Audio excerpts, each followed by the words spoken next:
दोस्तों, पूरे यूरोप की एनर्जी मार्केट को आज भारत अपनी मुट्ठी में जकड़ चुका है। इस टाइम पर पूरे यूरोप की जो ऊर्जा की भूख है उसे भारत मिटा रहा है। बल्कि आप ये कहिए तमाम यूरोपियन कंट्रीज आज भारत के ऊपर एनर्जी सेक्टर में निर्भर हो चुके हैं अपनी तमाम एनर्जी डिमांड्स के लिए, स्पेशली पेट्रोलियम प्रोडक्ट्स के लिए। जी हाँ, और ऐसा नहीं है कि कच्चा तेल इन्हें मिल नहीं रहा हो, सस्ते दामों में इन्हें मिल रहा है, लेकिन कच्चे तेल से ना ही ये अपनी गाड़ियां चला सकते हैं, ना ही ट्रेनें और ट्रक। भले ही इन्हें भारत से 10 गुना ज्यादा सस्ती दरों पर इनको कच्चा तेल मिले, फिर भी ये उस कच्चे तेल से कुछ नहीं कर पाएंगे, क्योंकि उस कच्चे तेल को इस्तेमाल करने से पहले हमें अच्छे तरीके से रिफाइंड करके उसमें से अलग अलग प्रोडक्ट को निकालना होता है। यानी कि हमें उस कच्चे तेल को पहले गर्म करना होगा अच्छे से, और जब अच्छे से हम उस कच्चे तेल को गर्म कर लेते हैं तो अलग अलग टेम्परेचर पर हमें अलग अलग प्रोडक्ट देखने को मिलते हैं। जैसे कि सबसे ऊपर हमें देखने को मिलता है पेट्रोल, जो कि काफी हल्का होता है, फिर उससे नीचे डीजल मिलता है, और टेम्परेचर बढ़ाने पर हमें और भी कई सारे अन्य चीजें मिलती हैं, जैसे तारकोल,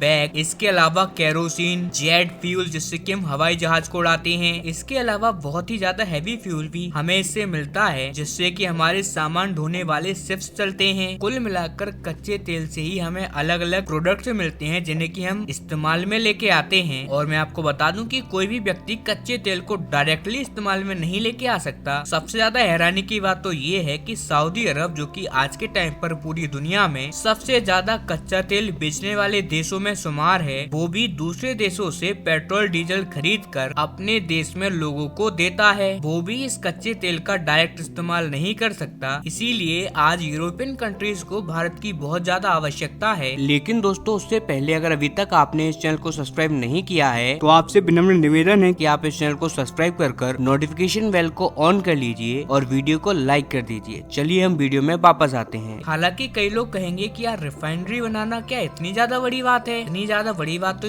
रिफाइनरी बनाना नहीं होना चाहिए। यूरोपीय कंट्रीज के पास इतना पैसा है, टेक्नोलॉजी है, वो आराम से रिफाइनरी बना लेंगे। तो जी हाँ, आपकी बात सही है। यूरोपियन कंट्रीज पहले रिफाइनरीज के थ्रू तेल निकालती भी थी, लेकिन अब समस्या यहाँ है कि यूरोप में जो रिफाइनरीज हैं उन्हें चलाने के लिए, ऑयल को गर्म करने के लिए चाहिए है एनर्जी, और जो कि बहुत ही ज्यादा महंगी हो चली है आज के टाइम में। लेकिन भारत में रिन्यूएबल एनर्जी बहुत ज्यादा सस्ती है। हमारे पास कई सारे न्यूक्लियर पावर प्लांट्स हैं और कोयले की सस्ती बिजली भी उपलब्ध है, जिसकी वजह से हम इन पेट्रोलियम प्रोडक्ट को रिफाइन करना और भी ज्यादा सस्ता बना लेते हैं। इसी वजह से भारत द्वारा रिफाइन किए गए पेट्रोलियम प्रोडक्ट मार्केट में और भी ज्यादा सस्ते होते हैं। इसी वजह से अब यूरोप एडिक्ट हो चुका है भारत के इन तमाम कच्चे प्रोडक्ट का। और इसी का सबसे ज्यादा शानदार उदाहरण है स्पेन। आप जरा आपकी स्क्रीन पर ये रिपोर्ट देखिए। स्पेन, अगर हम पिछले साल इसी महीने तक की बात करें तो भारत से $1 मिलियन यानी कि करीबन 7-8 करोड़ रुपए तक का जो पेट्रोलियम प्रोडक्ट है, यानी कि पेट्रोल डीजल, हमसे परचेज किया करता था। लेकिन अब आप जानकर हैरान होंगे कि आज ठीक 1 साल के बाद स्थिति ये आ गई है कि स्पेन हर महीने हमसे करीबन 500 से लेकर $515 मिलियन